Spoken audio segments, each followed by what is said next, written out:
It is an enormous privilege to have Eamonn Sullivan joining us for what is the final bunker interview in this current series. And what a fitting way to end lockdown briefings by inviting the Director of Nursing at the Nightingale to join us. Welcome, Eamonn. Thank you very much, Alice. Now, Eamonn, you've been a nurse for over 30 years and you are the Chief Nurse at the Royal Marsden and have a background in adult intensive care. Former roles include Deputy Chief Nurse at Guy St Thomas's and Deputy Chief Nurse at University Hospital London. You have also served in Iraq and Afghanistan as an Army reservist. So, Eamonn, let me start by asking, where were you and how were you first informed that we were on the brink of a global pandemic? So I guess like everybody else, I was watching the TV and is it an epidemic? Is it a pandemic? What exactly is it? And I guess I was in this very office in the Marsden when I got an email from a colleague of mine, one of our critical care outreach sisters and one of our intensive care doctors saying, Eamonn, you need to look at this.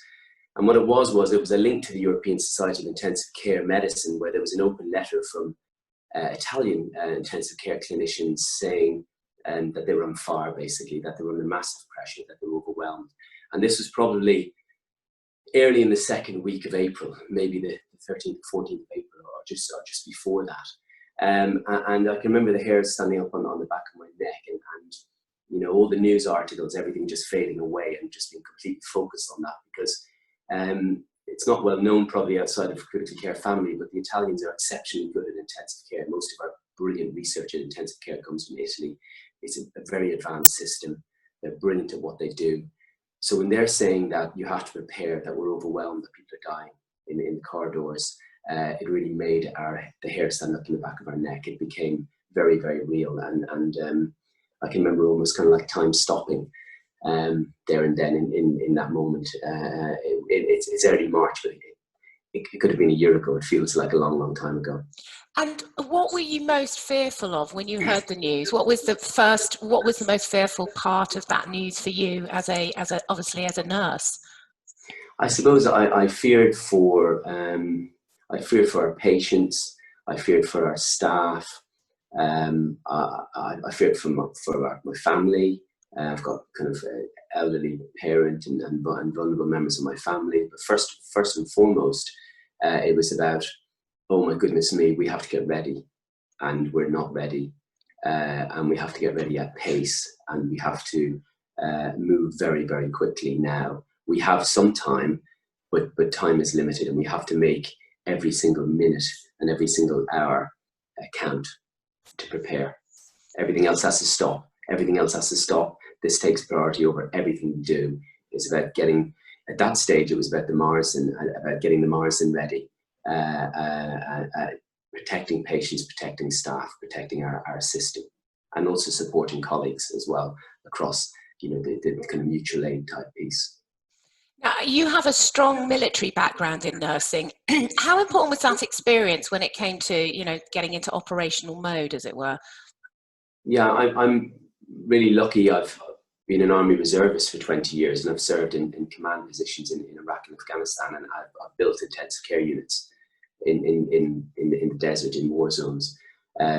So for me, and I actually had just recently, we'd just done a big exercise in Germany several months before where we set up a massive field hospital with a big NATO exercise, 30,000 NATO troops. So that was kind of fresh in my mind, actually. So I guess in the military, and in military medicine, and military healthcare, the command and control is very, very, very, very. It's very agile, but it's also very clear.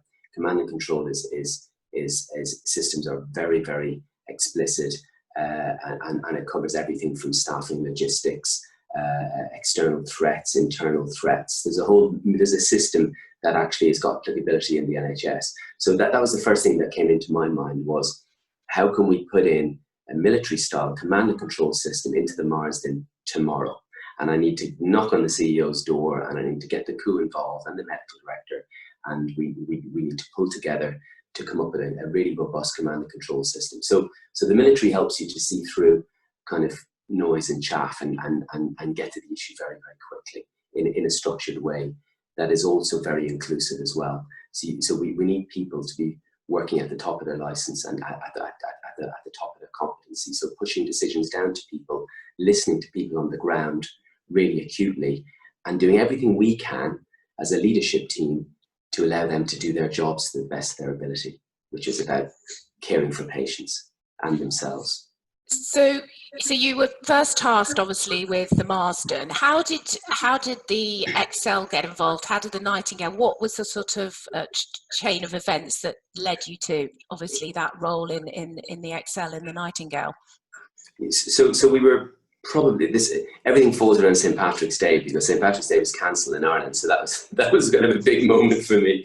And so it was probably before or after St. Patrick's Day. We were rapidly building the command and control systems, getting our logistics chain, getting our equipment, getting our staff training in critical care, doubling, tripling our capability for intensive care in the Marsden, whilst working out how we could continue to provide high-end cancer care for patients as well. So we were busy working at this. And I felt actually that the executive team would benefit from hearing some military experts in the field. So I contacted my commanding officer. I'm an Army reservist in London, 256 Field Hospital. So I contacted my commanding officer, a chap called Colonel Ashbourne, who's one of the best human beings I've ever come across. And I said, Ash, can you come and speak to the leadership team in the Marsden and talk to them about crisis management, talk to them about leadership in a crisis, how we can listen to our staff, how we can involve our staff, and how we can bring in some of the military kind of elements that I'd started to do and really cement them in the Marsden. So Colonel Borum came in, and this was now, I remember this vividly, so it was Thursday evening, probably the 18th to 19th of March, and he did it, they didn't know him from Adam, but they just did the most wonderful piece to our exec team. They absolutely got it. He absolutely got it. And he got called out for a telephone call in the middle of his session with us, closed session with the exec team in the Marsden. And he kind of tapped me on the shoulder and said, something big's happening in London. There's a big problem. So he basically, I said, look, at the end of the session, I said, what can I do to help? Just let me know. And that was it. He went off to the ether. I went back to the day job. Friday, a bit busy day in the Marsden. I then get a call from the chief nurse in London on Saturday morning saying, Eamonn, there's a meeting in Great Ormond Street Sunday morning. Can you be there 7 a.m.? So I said, certainly. And she kind of said, something big is happening in London. We need to do something huge to meet the pandemic. So I turned up at 7 o'clock in the CEO's office in Great Ormond Street. Matt made us all a cup of tea. I'd never met him before. Walked into a room with most people. I didn't know anybody in the room, actually. And then in walked Colonel Borum, who was the designated medical liaison officer. And in walked a colleague of mine, Natalie Forrest, who had worked with about 20 years before. She's the chief executive in Chase Farm. She's an ex-intensive care nurse. Again, superhuman being number two. And it was kind of like a bad episode of Top Gear, where we were given this envelope with this impossible mission, showing that there was going to be a gap of 4,000 ventilated beds in London, and we had to work really quickly to avoid a Lombardy type situation. It was huge. We were just kind of taken aback by this. So we immediately kind of split into groups and got to work, essentially. And I didn't know any of these people, and it kind of happened like, I sat in a room with this chap called Alan McGlennon. He said, I've just been told I'm the medical director. Natalie says, you're a really good guy. Will you be the director of nursing? And I said, certainly, yeah, I just need to check with my boss first. And actually, it kind of happened like that. So we were thrown together. I don't know whether it was by design or by default. I think it was probably somewhere in the middle. And I had a unique skill set. Natalie had a unique skill set. Alan, the medical director, was an anaesthetist. Colonel Borum, probably the most experienced medical logistics officer in the British Army. And then there was these fantastic NHS estates people, contractors, management consultants, and CEOs. So it was quite an eclectic bunch of people who came together that morning. Okay, and how? I mean, goodness me, I'm just trying to visualize it. You're a disparate team. You may know one or two individuals in the room, but how on earth, when you're under pressure like that, do you kind of generate trust in that moment? Because presumably that's what you're trying to do in order to work effectively. I mean, what do you do? Well, on that first day, Yeah, I mean, it was, in some respects, it was quite easy. We'd been given our Top Gear mission, you know, and we had to get to work, and we had to trust the people around us immediately. There was no times for kind of brainstorming or kind of niceties. It was like, you know, where do you work? What's your name? You know, how are you? And let's crack on. And so we immediately cracked on. We split into groups. There was a design group with Colonel Boren looking at what's this bloody thing going to look like, you know. There was the workforce group. There was the procurement group. There was the clinical model group. And by the end of the day, we had, by the end of that first day on that Sunday in Great Ormond Street, we had the design done. It wasn't done by committee. It was done by military, doctors, nurses, NHS estates people coming together to say, actually, this would work. Same with procurement. I remember it was a whiteboard, and this chap said to me, well, what's an intensive care look like and what equipment do you need? So I drew a little stick man in the bed and listed all the equipment that's needed, myself and a couple of the docs. And then he took a picture. He came back 30 minutes later with an Excel spreadsheet. We validated it and off he went. And it was that pace, you know. The design of the field hospital, we realised we had to, it had to be a Nightingale type design, because, you know, we knew that staffing was going to be a major challenge, and the staff had to have a line of sight. So field hospitals that Colonel Borum and I are used to in the military, they're all Nightingale style. So we literally took a military field hospital design and scaled it up to 4,000 beds. The Nightingale name is interesting because, you know, it was going to be like, well, what are we going to call this flipping thing? And then it was like the Excel Hospital #1 and NHS Excel and all this. And Natalie said, absolutely no way, we're going to call it the Nightingale, because this is about giving the public hope in desperate times. And this is about doing something really, really special at pace to save Londoners' lives. And we would call it Nightingale. And, you know, unanimous, absolutely, yep, completely, it is called the Nightingale. And then hence all of the others were called Nightingales, and I think there's even Nightingale courts now, and everything else are being called Nightingales. I'm not sure how appropriate that is. But so we got to work very, very quickly. We left Great Ormond Street very late that first evening, and I got a taxi back. I was staying in the Morrison, and we just kind of had time to reflect on the enormity of it all, because it was just massive, you know. But we absolutely trusted each other. We had to. There was no time not to. And what were your primary team objectives? What, you know, list them for me. Do you probably have them deeply enrooted? Yeah, I mean, so it kind of came out of the next day.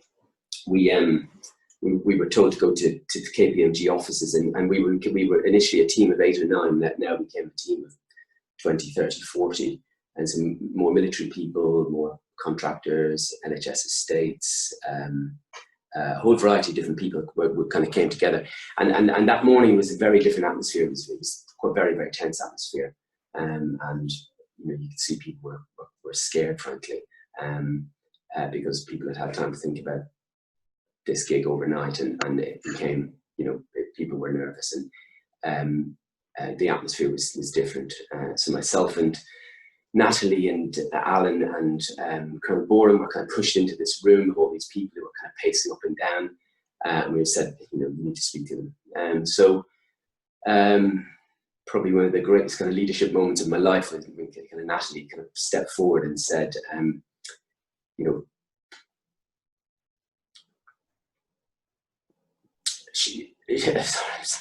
Take your time, Eamonn. This must be incredibly hard. Vivid memories for you, and so, you know, relatively, you know, not that far away in time either. Yeah.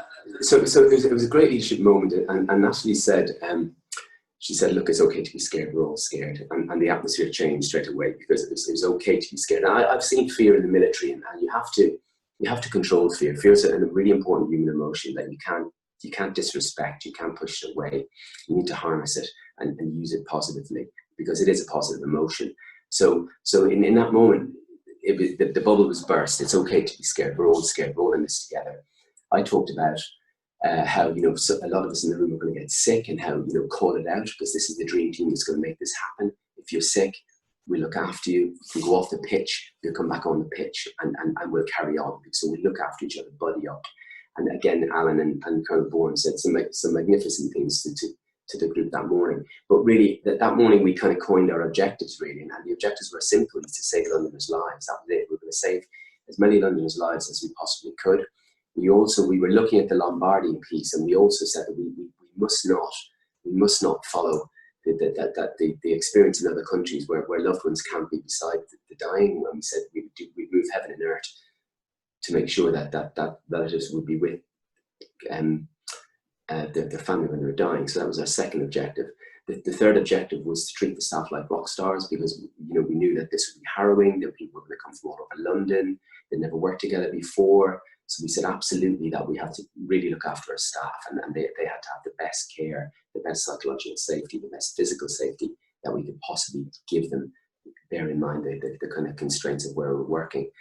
And they were the three immediate objectives. Save lives. That was the one thing.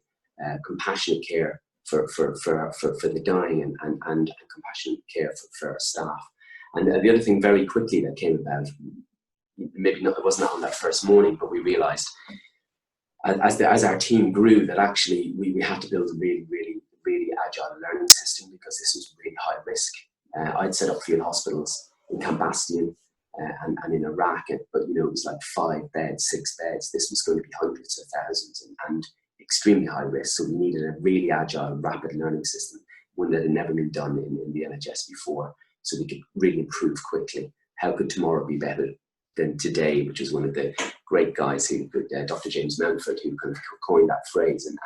And so that kind of came, it felt like it came weeks later, but actually it probably just came like a day later or 2 days later, because every day in the Nightingale was the equivalent of 3 months or 5 months in the NHS, because we're moving at that pace. Tell me a little bit about examples of how you treated your staff like rock stars. I mean, what a great statement to put out as one of your objectives, but what were you doing in order to do that? So we I suppose it's traditional in the NHS, it's quite traditional to put the patient at the centre. And you'll hear that a lot, and you go to presentations and it's the patient in the centre, then all the staff and support services around the patient. Well, actually, we felt that's not good. That's not fit for purpose in the Nightingale. And indeed, I would imagine that many of my intensive care colleagues around the UK, would have completely kind of implemented this as well. We had to put the intensive care staff with the patient in the centre and everything else around them. So that was a fundamental change in ethos, if you like. So staff and patients in the centre, everything else around them. So practically, what that looked like, there was some really practical things. So if I deploy an operations to Iraq or Afghanistan, the military is great at taking away the everyday distractions. So, commuting, accommodation, food, all these small things, but actually combined, they create stress. And this is in the middle of the East End of London and in the middle of a pandemic. So we started with the very practical things about commandeering all the hotels around the Excel. So we had hundreds of people staying on site, fantastic, food 24/7 for people. We kind of coined the phrase, but that the kind of mantra was that if a staff nurse's nan in Newcastle needed a pint of milk, that we would make sure that somebody knocked on our door that evening with a pint of milk, and it was kind of, looking after all their needs, so not just making sure that everything we could do clinically to give them the tools to provide great care, but we would look after them not from a psychological and a physical point of view as well. Okay, and so that was really important not in terms of breakout areas, in terms of rest areas, in terms of access to psychological support, in terms of, food, accommodation, all of the kind of essentials in Maslow's hierarchy of needs kind of piece. So a real holistic 24/7 piece, but critically, the clinician with the patient in the centre, we were there to serve them so they could do what only they could do. And it's interesting, I mean, hearing this in retrospect from you, but I think the nation got behind that, even though that wasn't necessarily formally shared externally. I think the nation got behind this idea of taking really great care of anyone who was caring for anyone else as well as patients. I mean, we heard a little bit in the media about what companies were doing and local businesses and individuals to support. I mean, just the pictures that the kids were sending in, all that sort of stuff. Yeah. Did that matter? Did it make a difference? Was it felt on the front line? Yeah, it really did. I mean, we had the most amazing pictures from children, and even my own children sent in pictures, and it was important because I think we appreciated that this is a time of it is a time of great stress and a great anxiety for people, and especially children who may not be able to understand how they can contribute. They're not in school. So by them kind of sending in pictures, and there was great campaigns This Morning and The Sun and other kind of companies, and those pictures meant a lot to people. It was the first thing that we saw as we entered into the Excel. And the Excel is just huge. It's a kilometre long, you know, and these intensive care units were over the space of 5 football pitches on one side, 5 football pitches on the other side. So the first thing that people saw when they walked in was a wonderful garden from our RHS, and where we picked up our scrubs. Then there was the NHS Nightingale projected onto the Excel, and then there was all the wonderful pictures from children as you walked in. And then there was great kind of Virgin cabin crew who were there as staff went into the facility and as they left the facility. And they were really astute at picking up staff under stress. You know, the first club, they're used to kind of picking up flyers under pressure, and they were really, really talented people in terms of supporting our teams to signpost people who might need help. And that wasn't just the doctors and nurses, that was also, you know, it's a massive team effort, as it is across the NHS. You know, it's not just about the doctors and nurses. This is about the cleaners, the porters, the guys who deliver the stores. It was about everybody, and we had to make sure that we looked after everybody equally. That was really important. What were the total number of patients that you ended up taking at the Nightingale? Yeah, so Nightingale London, I think there were 7 Nightingales in England, and Nightingale London was the only one of the facilities that took intensive care patients. So we took 55 ventilated Londoners. Over the kind of the endeavour was around 7 or 8 weeks long, and over a kind of a 4 or 5 week period, we had 55 ventilated patients, which we, you know, I guess to put that in context, in peacetime, kind of your local hospital will have 16 to 19 intensive care patients, and maybe a big teaching hospital will have 30. So we were running with 25 to 35 patients at any one time, and you know, we were delighted with that. To us, it was a massive, massive success that we didn't have hundreds or thousands. That showed that the public were listening to government advice, and that, you know, people were staying indoors, and they weren't requiring mass kind of critical care. And the other critical thing was that actually it demonstrated that, you know, London did a tremendous effort in terms of kind of rebooting the NHS to make it a big intensive care unit, and that undoubtedly saved a lot of lives. Just a tremendous work from my colleagues in London and across the NHS. In retrospect, could we have managed without the Nightingale London? It's really difficult to tell. I think you know, there were 55 patients that where would they have gone potentially? I think London, the fact that we didn't have hundreds of patients there is a real success story. Yeah, so I think 55 patients is still a lot of intensive care patients, but the fact that there wasn't hundreds showed that London worked really well together. It came together very, very, very, very efficiently in terms of the critical care network. And yeah, you know, arguably we weren't used to anywhere near our capacity or capability. That's a massive success for London, and it kind of shows as we go into potentially a second wave or spike or whatever it is. I think we're better prepared than ever. And what's on that front? What's happening with the building at the moment? So each of the Nightingales pretty much has a different capability, and they were built at different times. So at the moment, kind of Nightingale is sleeping, she's resting, she's hibernating, or she's standing by. You know, the Prime Minister announced that the Nightingales would continue to be on standby as kind of England's insurance policy until March next year, and that's absolutely the right thing to do.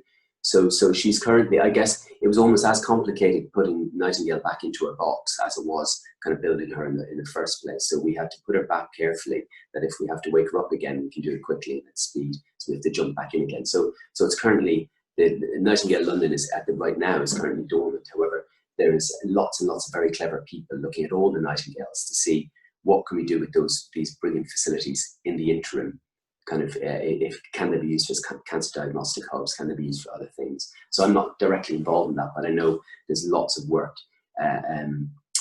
in train around all of the Nightingales. But I guess, you know, we didn't build it at pace and speed in case it could be used as a X or Y and Z. We built it for one function at the time.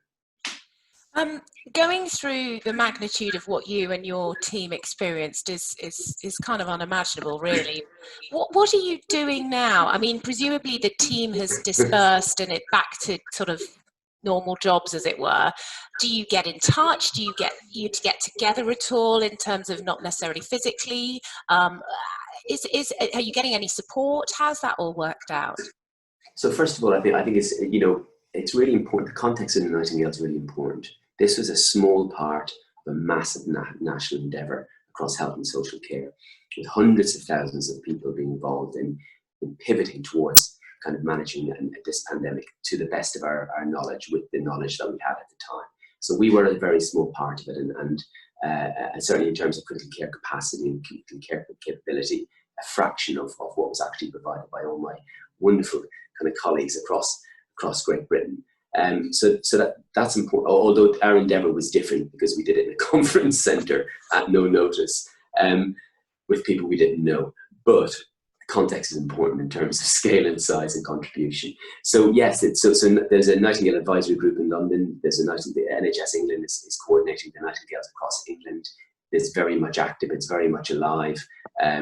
We meet. We still have a Nightingale executive board. We did meet very regularly. That's now kind of eased. So we're not taking a foot off the gas at all. We're not kind of all putting our feet up. And as my colleagues, the key workers across the NHS aren't. We're not pausing. There's no lull in the fighting for us. We're straight back onto it across the NHS.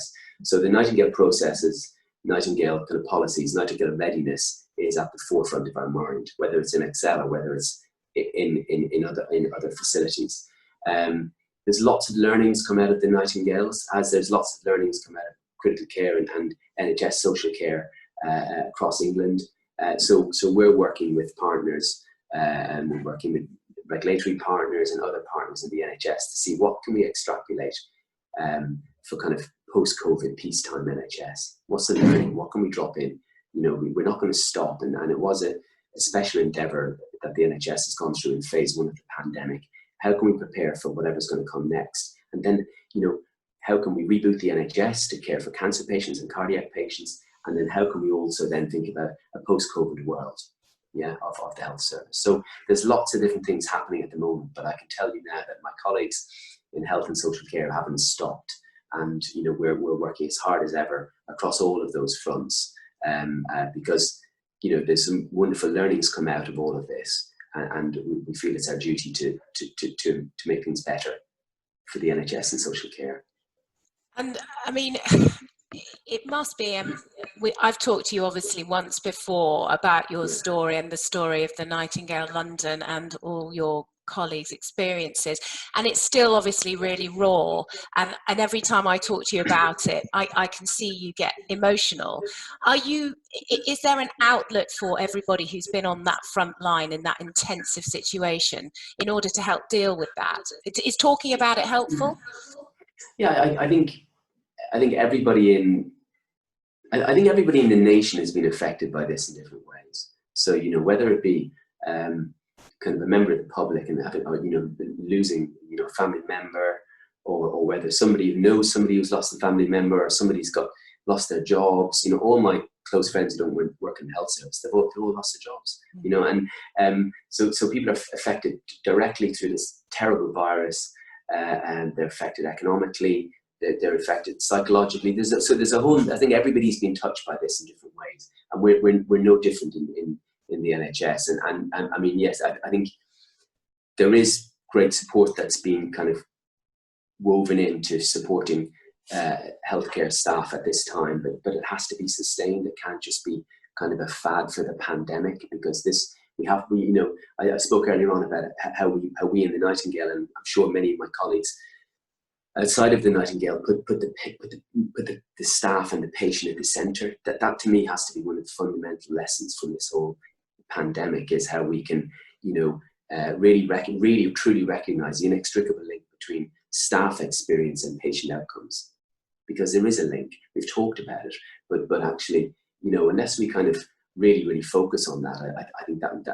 we'll really have lost something moving forward. So there is support available, but it's where people have to access it, and I think as leaders, we've got a duty to look after our staff, to make sure that actually that they have access, and look for the signs and symptoms of stress and worry in people. And where we can, we're doing everything we can to stand people down and to give them a break, because we're acutely aware in the health service that it's kind of like, I was just chatting to one of the surgeons in the Marsden this morning, and I was saying, Des, it's like, we're kind of repairing the NHS car by the side of a really busy motorway, but there's like juggernauts coming behind us, and that's what it feels like for a lot of NHS and social care staff at the moment. We're rebooting the NHS back to its kind of day job, but there's a busy motorway behind us, and we're in a really hazardous place. We don't want to get hit again, and that's kind of what it feels like. Eamonn, thank you so much. Sadly, we're out of time, but I really hope some of that great learning will continue to be put back into the NHS, which it sounds like it is, and also that wider learning can be taken from that, experience. You are the custodian of an unbelievable story, and one which I know will touch the hearts of lots of people out there. I know we've only skimmed the surface really just now, and I should just say that we will be running a special webinar in September, hopefully, where you can share your whole story and also answer questions from people. So this somewhat a little precursor, hopefully, for that. But a heartfelt thanks to you and the team, and get some well-deserved rest. I hope you managed to get yourself a little holiday. Have you got any plans? Oh, yeah, we're off to Scotland. Hopefully, Nicola Surgeon won't pull up the drawbridge. So we're off to Scotland, my wife and my family, and the weekend. Fantastic. Eamonn, thank you so much. Thank you.